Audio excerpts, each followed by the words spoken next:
Oh, we've been waiting for this one a long time. The iPhone 10 versus the Samsung Galaxy S9. Which one is quicker? Look at that lilac just shine. Yeah, that's definitely a standout color in this crowded market. But let's go ahead and boot up these phones at the same time in 3, 2, and 1 and see which one can boot up first. Now, iPhone has typically been one of the fastest phones to boot up of any phone on the market. But the S9 is no slouch when it comes to this regard. The Pixel 2 is the fastest Android phone I've seen to boot, but let's see if the S9 can keep up with Apple's A11 Bionic and 3 gigs of RAM. I'm not sure if it will win here, but no, the iPhone 10 wins slightly, but only by a hair. So, you know, you could call this basically a draw, but we're gonna have to give it to the iPhone 10 by a hair. Okay, so let's quickly just power them on off the lock screen. I just wanna see which one does respond a little bit faster. So it looks like the 10 there. One more time, 3, 2, 1. You could see about the same, so I don't see big difference. The reason I do this test is because back in the day, there was a delay all the time on Android devices, so I like to give it a little check here. So it looks like they're about the same on the lock screen, maybe slightly faster to respond on the 10, but this is no big deal. Looks about equal here. Okay, so let's begin this facial recognition test between the iPhone 10 and the S9 with the iPhone 10, starting with Face ID. Here we go.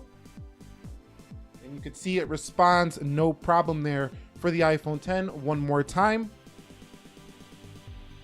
And no problem, but there is a swipe up mechanism which does slow down the speed of it opening. Let's try the S9 now. Okay, so we have the Samsung Galaxy S9 now. Now, if you do get this correctly, this should be faster than the iPhone 10 with intelligence scan. So here we go in 3, 2, 1. And you can see while it does take a little longer to respond, you don't have to do 2 swipes. So they kind of make up in that regard. So let's do this one more time. 3, 2, 1. So you can see if you do get it to work, it does, you know, recognize you faster and just goes right into the phone on like a 2-step method like you get on the iPhone 10. And there's a lot of ways to set up biometrics here for the S9 to where you can kind of customize it to your own liking. Okay, so for a very short confirmation, iOS 11.2.6, you can see Android Oreo on the S9. Okay guys, so here we are with the application speed test. You can see all apps are closed out for the S9. Both are connected to the same Wi-Fi network, $1,000 plus $720 here for the Galaxy S9. Let's begin with calendar, 3, 2, 1. And you can see calendar is first for the Galaxy S9. Coming home, you can see they're about the same to go home. What about weather, 3, 2, 1. And you can see weather responds first for the iPhone 10. I do think that Apple's weather is one of the best in the business. Let's go into calculator. And you can see that's first for the S9. Now that gesture does bring the iPhone home faster than ever before, but it's kind of just matching Android when it comes to coming home from an app. Let's go into settings. You can see that is definitely the S9 coming home. Let's go into Instagram. You can see S9 again in the lead, but the iPhone 10 looks like it had it fully loaded first. I'm gonna give that one to the 10. Let's go into Twitter. You can see Twitter is an easy win for the Galaxy S9. Let's go into WhatsApp, and WhatsApp's a win for the S9. Let's go into Snapchat. Snapchat again a win for the S9. Let's go into YouTube. And YouTube loads first there for the S9. Coming home, let's go into Amazon. See what happens here for Amazon. Boom on the S9, and there is the iPhone 10. Let's go into Chrome. And you can see Chrome opens first for the S9. The S9 is just rocking it here. Let's go into Lightroom. And you can see Lightroom is first for the S9. Let's go into Netflix. Netflix is first. I didn't see that one. I think that was pretty close. Let's go into gaming. Here's where the iPhone 10 should win. Let's go into Jetpack Joyride. And you could see a jump on the iPhone 10. And yes, it takes down the S9. So still, Android has not caught up with iPhone's gaming. Let's go into Dead Trigger. And again, looks like the iPhone 10 has the jump and it wins again. So the gaming goes to the iPhone 10. Let's go into CSR Racing. And let's see what happens here. And looks like the iPhone 10 has the jump again on the Galaxy S9. Definitely looks like it won that one. So that's a win there for the iPhone 10. So the iPhone 10 strikes back in the gaming round. Let's go into Geekbench.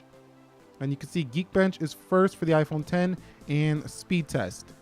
And Speed Test opens first for the S9. Okay, so now let's run through them backwards to see which one is faster on the multitasking. And let's go into Speed Test. And I can tell you right now, that the RAM management has gotten better on the S9. I'm not saying it's perfect, but it's gotten better over the S8, and that one was a tie. Let's go into Geekbench. You could see the S8. Let's go into CSR, and that's the iPhone 10. We do have a reload there for the S9. Let's go into Dead Trigger, and you can see about the same there. Let's go into Jetpack, and that looked a little bit better on the iPhone 10. And let's come home and let's go into Netflix, and that looked better on the S9. Let's go into Lightroom.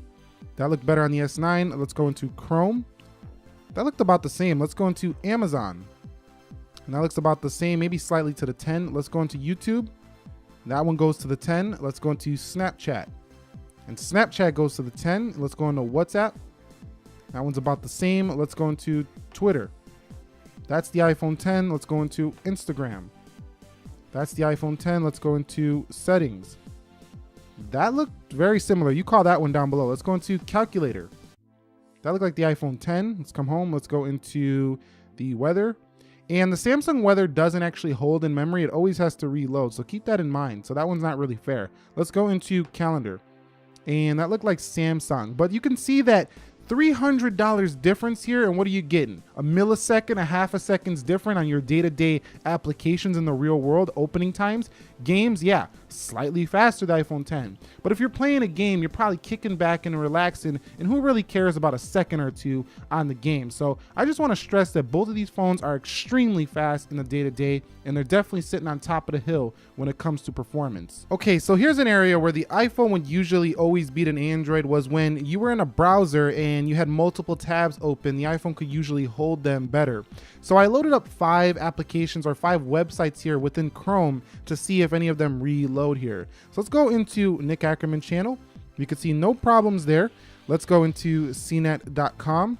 You could see a little twitch there on the iPhone 10. Let's go into the Yahoo, and looks like the S9 was a little faster.